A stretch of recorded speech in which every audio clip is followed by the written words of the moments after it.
For every Batman, there's a Robin. For every Brad, there's a Trav.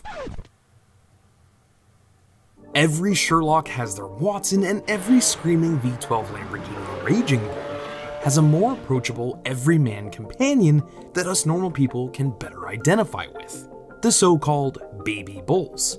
And this is their history. Let's get into it.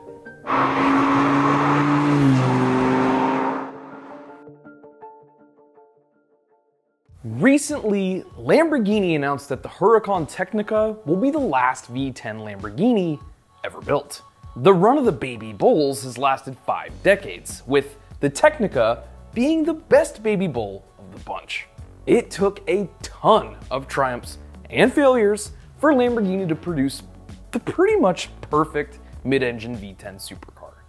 And to properly celebrate how they built such an engineering marvel, we have to understand the underpinnings of some of the older bulls that came before it. You see, the Lamborghini Miura changed the car world forever. It's the very first supercar. It had a V12, and it was super expensive. That high price meant that the first mid-engine Lambo was also basically sales-proof. But that was okay, because the Miura was built almost exclusively as a giant middle finger to Mr. Enzo Ferrari. And while the Miura didn't sell well, what Ferruccio Lamborghini saw were sports cars like the short wheelbase Porsche 911 and the second-gen Chevy Corvettes were selling like pumpkin spice lattes on the first day of October, and making those companies tons of money. Lamborghini wanted a piece of the action, so Ferruccio threw on his lab coat and came up with a plan. It was supercar simple. Build a more affordable, profitable model. Ditch the V12 engine for something smaller, and use design language that was more palatable for the masses. So, right before the release of the legendary Countach in 1974, the successor to the Miura, the Huracan was released to the world. Huracan means little bull, but it was a little too little for us Americans to get behind. And it wasn't just smaller in overall dimensions. It had a tiny engine. Despite being a V8, the engine only had a displacement of 2.5 liters. 2.5! That's the same size or maybe barely bigger than most four-bangers in today's economy cars.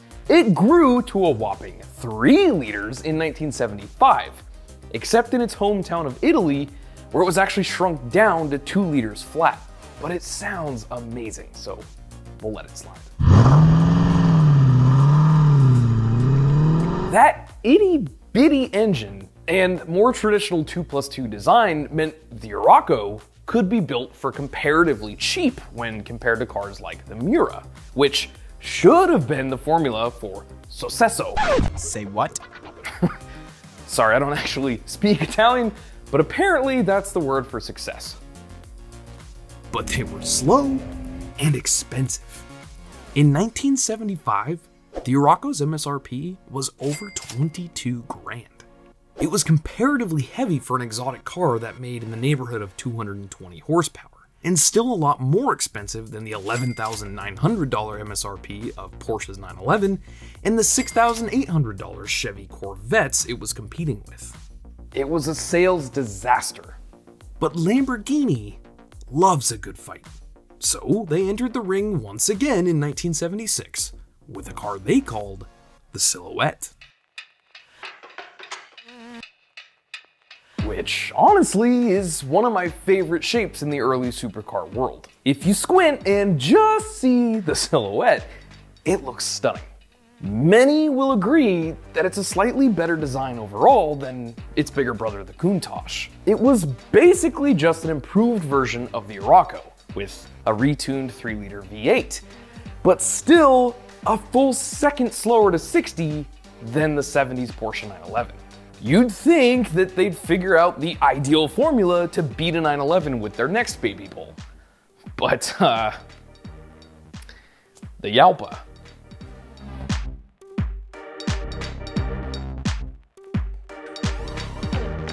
Yes, the Yalpa was quicker to 60 by a whole half second than the Silhouette. had Lamborghini's most powerful V8 ever, and was faster than a Ferrari 308. You know, the slowest Ferrari. But it was still 0.1 seconds slower to 60 than a 911 SC. And the styling looked dated and kind of cheap. Again, a sales failure, with only 401 produced before Chrysler, who owned Lamborghini at the time, just decided to end the Baby Bull program entirely. But the world still hungered for an everyman supercar. Like I said, good concept, wrong formula. Turns out that Audi had the secret sauce all along, because when the Volkswagen Group scooped up Lamborghini, they came up with this idea: an entry-level, everyman supercar. It was a new take on an old concept. Gone was the underwhelming V8 and outdated design language, and in was an all-new V10 screamer, with an irresistible aerodynamic futuristic body. And, oh yeah, they made it fast. Ladies and gentlemen, Lamborghini's most successful car, the Gallardo.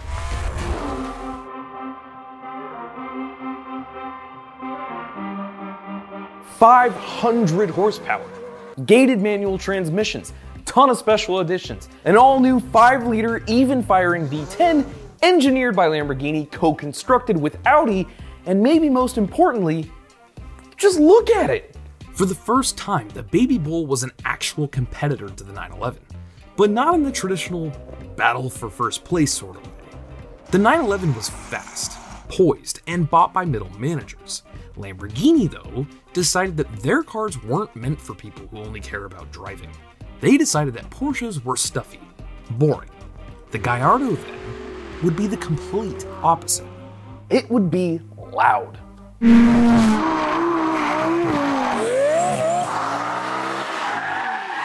It had come in wild colors, and it would never blend into the background. Instead of trying to make a fast sports car that just competes with other track toys, Audi took Lamborghini and leaned into the look. And it worked. The lower price of only 165 grand meant that it was a wild supercar that budding celebrities could afford and still stand out with.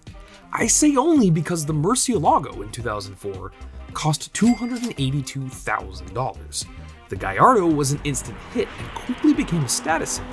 Plus, it was good. Really good. It sounded good. It looked good. And every time a new edition came out, it was on Top Gear. And journalists made it the benchmark for entry-level supercar performance. Hell, even The Simpsons drove one.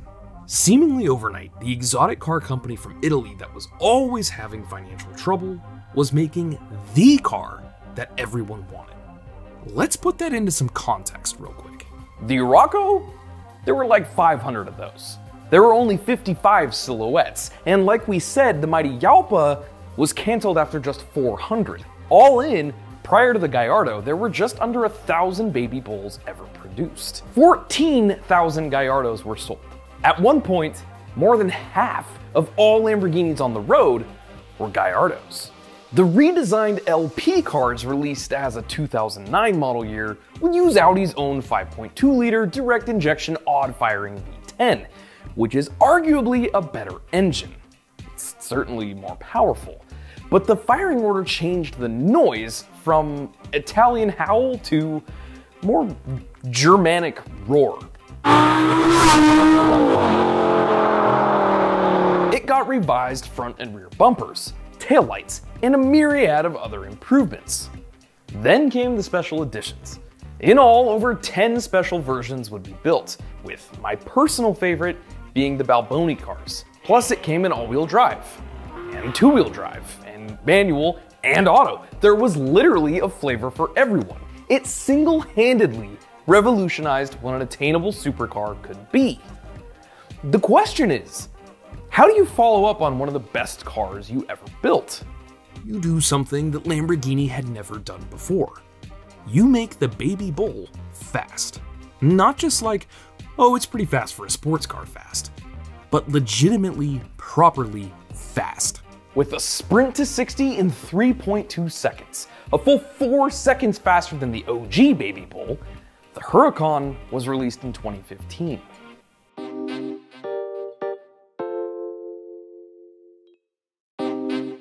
and it was a complete departure from the original formula. If the Jalpa was just a fancy Huracan, the Gallardo, well, it was made of leftovers.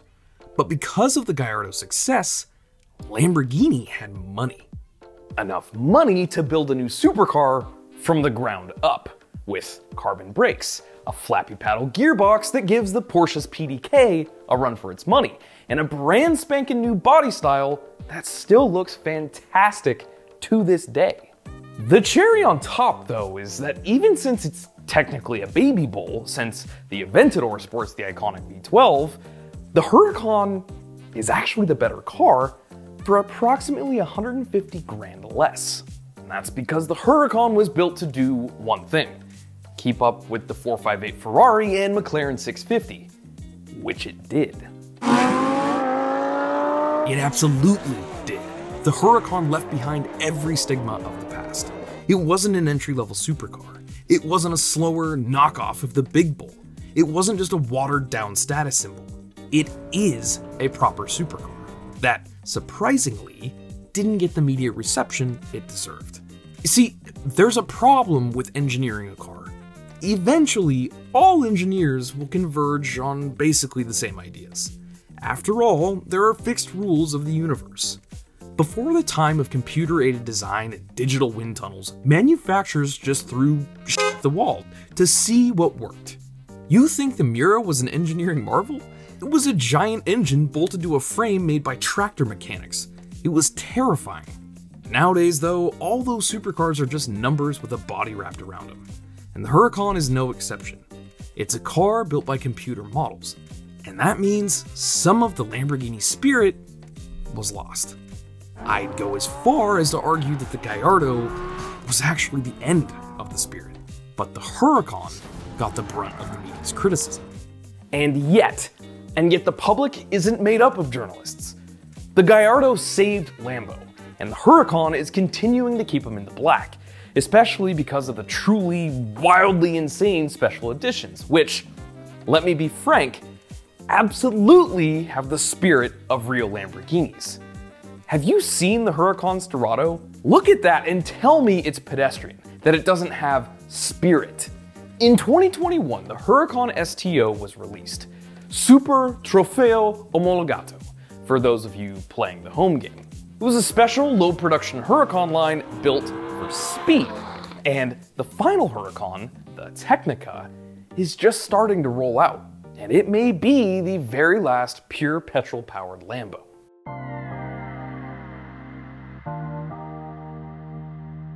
The Aventador is being replaced soon. It's been a while. They are true track-tested weapons, able to sit comfortably next to other titans like the McLarens and the Ferraris. As for the future, who knows? We could never predict what Lamborghini is thinking with any accuracy. What we can say is that we think the golden era of the baby bull is over. The Huracan is already as fast as the Aventador, and with hybrid systems, super high revving V8s, and who the hell knows what else is coming, there really won't be much of a distinction between the fighting bulls, save for maybe some scissor doors, a bit of carbon fiber, and the price tag. They'll all just be insane hypercars.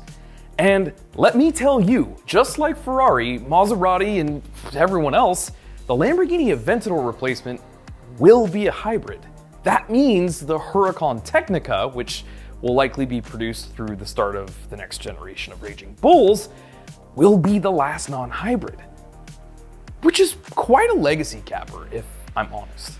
In the beginning, the baby bulls were slower, cheaper Lamborghinis. When the Gallardo launched, they got insane. They were flashy cars that people could aspire to own. And they're at their peak now with the Huracan. If there's any company that's going to engage us enthusiasts with the electric or alternative future, well, it's got to be Lamborghini. And I'm here for it. Hey, thanks for watching. If you like stories like this, check out our other Overdrive videos. This is Trav. I'll see you all next time.